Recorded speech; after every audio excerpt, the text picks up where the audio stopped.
Good morning, ladies and gentlemen. Assalamu alaikum, swadika, shalom, and namaste. I would like to begin by thanking Mr. Wahid Khan for inviting me to partner with UNESCO on such an important initiative. I would like to recognize Dr. Chinipat Bumidrat, Mr. Guanjo Kim, and Professor Matsu Mutu.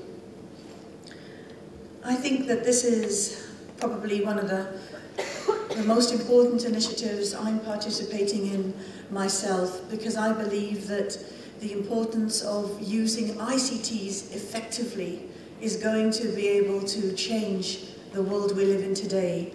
We are currently going through very difficult times globally, as Mr. Khan mentioned, with the economic crisis and the climate change, and our lives are changing. Our houses are open to media. Our houses and children are exposed to the different thoughts that people can project through media. So taking control and getting engaged to ensure that we are moving towards a society of understanding is critical. So I would like to make a few points that I think are good for us to keep in mind as we begin the next 3 days of interactive deliberations together. With the larger population out there of 30 years, I can see that this future that we're all discussing is for you, and to engage you in a healthy debate in these carefully selected 6 points is very important. Because I believe that it's wrong if we stand back and think that somebody else is going to help us and tell us what to do to solve the problems of today.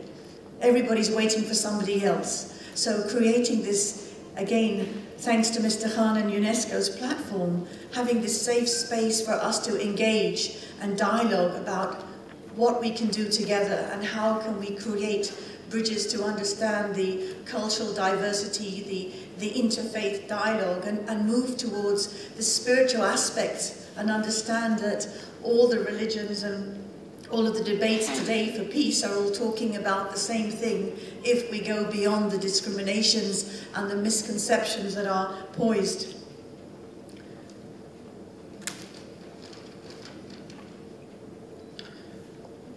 Personally, I would like to give you a little bit of background about myself. Like everybody else, I'm living in a plane, traveling from one region to another, living in England and Abu Dhabi and working in Africa and South Asia. I'm sure many people can appreciate, many of us have traveled miles to get here to participate physically in this discussion because we care about it.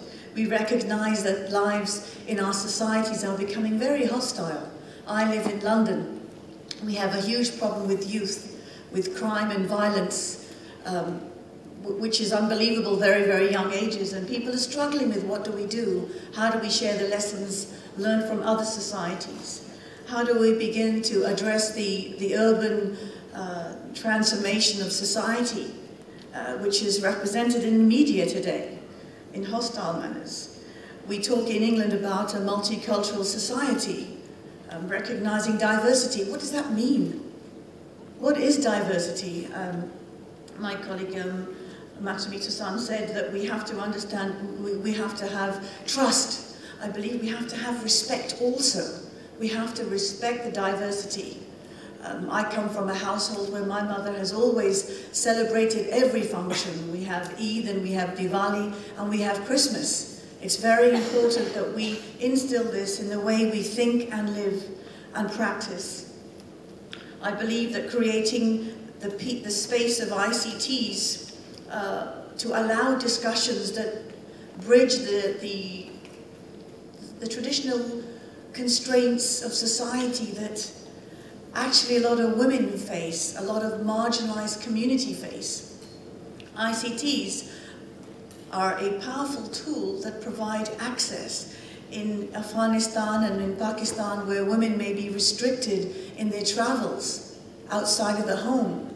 They can actually watch television, so the cable TV is a tool that can be used to actually allow people to feel empowered, allow people and societies that are marginalized to feel that they can actually engage, they can learn. So it's important for us to be creative over the next couple of days to figure out how do we take actions. All of the different communities are here to participate and support and listen. So let's be realistic about the issues and the barriers that we face and come up with some practical steps that can be taken that will actually help us make the societies we live in much more peaceful. Even in the war in Afghanistan, many of you may have heard General McChrystal is saying, we want to win the war with hearts and minds, because killing people doesn't work. There's always going to be a revenge factor.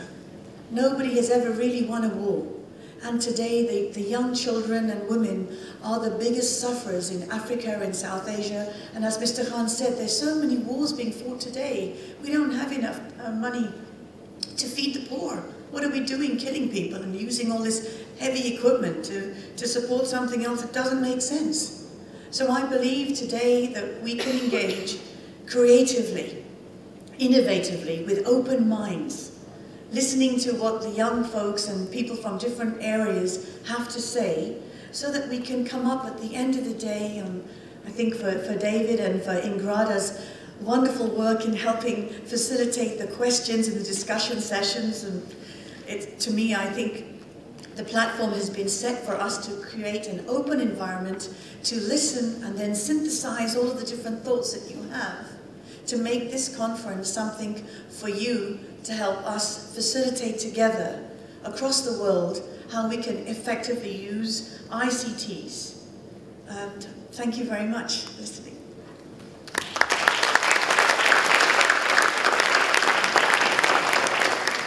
For inviting me to speak at your conference today and allowing my foundation to introduce to your delegates a groundbreaking education program we have developed for schools called Face to Faith. I'm really sorry I'm unable to join you today, but I know I will hear all about your discussions throughout this three-day event on a subject that is very close to my heart, the power of peace.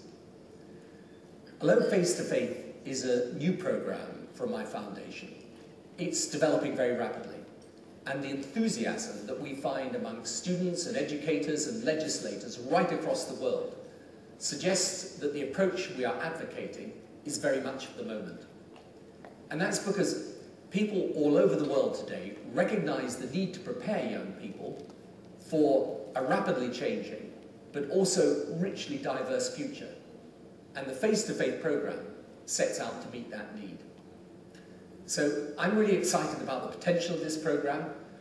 It's a way of giving young people opportunities to develop relationships with one another across the globe, to establish meaningful dialogue with each other, to face and to overcome prejudices, but most of all, to teach and learn from one another about both the rich diversity of their cultures and faiths and the commonalities of human experience. In short, Face-to-Faith has been designed to help young people and their wider communities become, if you like, genuine citizens of the world, open-minded, outward-looking, enriched with mutual understanding, and critically, able to demonstrate a key 21st century skill, religious literacy. This key skill will enable young people to contribute effectively not just to the transformation of attitudes, and to support the development of genuine respect and understanding between people of different faiths, but also to bring a positive appreciation of the benefits that religious believers can bring to societies and to the globe as a whole. So I would like to invite you to take ownership of Face-to-Faith. You have the expertise and experience that's most relevant to your own students. You know their situations and their needs, and above all, you are their most passionate advocates. So please seize this opportunity to help us develop a genuine global community of educators and students working together to learn about and from one another. As the Face-to-Faith program rolls out across schools all over the world, I hope that you will join us on what is an exciting journey of learning and understanding, and work with us to transform the experience of your students in order to create a more positive future for them and for their families. Thank you and good luck.